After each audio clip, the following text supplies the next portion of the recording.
Assalamualaikum warahmatullahi wabarakatuh, saudara-saudariku semuanya. Kesetiaan sahabat Nabi Muhammad SAW dari golongan wanita atau sahabiah sudah tidak diragukan lagi. Bahkan mereka rela berkorban mempertaruhkan nyawa ataupun hartanya demi membantu Nabi Muhammad SAW menyebarkan dakwah. Salah satunya adalah Nusaybah binti Ka'ab, sahabiah dari golongan Ansar. Nusaybah rela kehilangan nyawanya, bahkan sebelumnya rela ditinggal suami dan anaknya agar bisa membantu Rasulullah berjihad. Sebelum kita masuk ke kisahnya, jangan lupa like, komen, dan subscribe channel ini agar terus berkembang. Saat itu Nusaybah sedang berada di dalam dapur dan suaminya Said sedang tidur di bilik kamar tidur. Tiba-tiba Nusaybah mendengar suara gemuruh bagaikan gunung-gunung batu yang runtuh. Nusaybah mengira itu pasti tentara musuh karena memang beberapa hari belakangan ketegangan memuncak di kawasan Gunung Uhud. Setelah mendengar peristiwa itu, dia bergegas meninggalkan apa yang sedang dilakukannya dan masuk ke bilik kamar. Suaminya yang sedang tertidur dengan halus dan lembut dikejutkannya. "Suamiku tersayang," ujarnya. "Aku mendengar suara pelik menuju ke Uhud. Mungkin orang-orang kafir telah menyerang." Said yang masih belum sadar sepenuhnya langsung tersentak. Dia menyesal mengapa bukan dia yang mendengar suara itu, malah istrinya. Dia segera bangun dan mengenakan pakaian perangnya. Sewaktu dia menyiapkan kuda, Nusaybah menghampiri. Dia menyodorkan sebilah pedang kepada Said. "Suamiku, bawalah pedang ini. Jangan pulang sebelum menang," pintanya dengan haru. Said memandang wajah istrinya. Setelah mendengar perkataan seperti itu, tak pernah ada keraguan padanya untuk pergi ke medan perang. Dengan sigap dinaikinya kuda itu. Lalu terdengarlah derap suara langkah kuda menuju utara. Said langsung terjun ke tengah medan pertempuran yang sedang berkecamuk. Di satu sudut yang lain, Rasulullah melihatnya dan tersenyum kepadanya. Senyum yang tulus itu semakin mengobarkan keberanian Said. Di rumah, Nusaybah duduk dengan gelisah. Kedua anaknya, Ammar yang masih berusia 15 tahun dan Sa'ad yang 2 tahun lebih muda, memperhatikan ibunya dengan pandangan cemas. Ketika itulah tiba-tiba muncul seorang penunggang kuda yang tampaknya sangat gugup. "Ibu, salam dari Rasulullah," kata si penunggang kuda. Suami ibu, Said, baru saja gugur dalam medan perang. Beliau syahid. Nusaybah tertunduk sebentar. "Inna lillahi wa inna ilaihi roji'un," gumamnya. "Suamiku telah menang perang.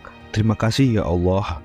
Setelah memberi kabar itu, Nusaybah memanggil Ammar. Ia tersenyum kepadanya di tengah tangis yang tertahan. "Aku sedih karena tidak memiliki apa-apa lagi untuk diberikan bagi para pejuang Nabi. Maukah engkau melihat ibumu bahagia?" Ammar mengangguk. Hatinya berdebar-debar. "Ambillah kuda di kandang dan bawalah tombak. Bertempurlah bersama Nabi." Mata Ammar bersinar-sinar. "Terima kasih ibu. Inilah yang aku tunggu sejak tadi. Aku ragu-ragu seandainya ibu tidak memberikan peluang padaku untuk membela agama Allah."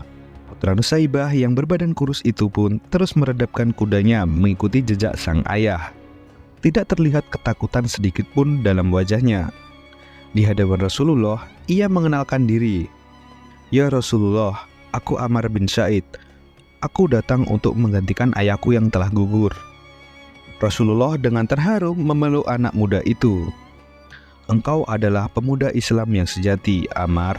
Allah memberkatimu." Hari itu pertempuran berlalu sangat cepat sekali. Pertumpahan berlangsung hingga petang. Pagi-pagi seorang utusan pasukan Islam berangkat dari perkemahan menuju ke rumah Nusaybah. Setibanya di sana, wanita yang tabah itu sedang termangu-mangu menunggu berita. "Ada kabar apakah gerangannya?" serunya gemetar ketika sang utusan belum lagi membuka suaranya. "Apakah anakku gugur?" Utusan itu menunduk sedih. "Betul." Nusaybah meremang bulu tengkuknya. "Hai utusan," ujarnya. "Kau saksikan sendiri, aku sudah tidak memiliki apa-apa lagi. Hanya masih tersisa diri yang tua ini. Untuk itu, izinkanlah aku ikut bersamamu ke medan perang." Sang utusan mengerutkan kening. "Tapi engkau wanita ya ibu?" Nusaibah tersinggung. "Engkau meremehkan aku karena aku wanita. Apakah wanita tidak ingin juga masuk surga melalui jihad?" Nusaibah tidak menunggu jawaban dari utusan tersebut. Ia bergegas menghadap Rasulullah dengan kuda yang ada. Setelah tiba di sana, Rasulullah mendengar semua perkataan Nusaibah. Setelah itu, Rasulullah pun berkata dengan senyum. Beliau Rasulullah Shallallahu Alaihi Wasallam meminta Nusaibah bergabung dengan para muslimah yang merawat pasukan yang terluka. Pahalanya sama dengan yang bertempur, katanya.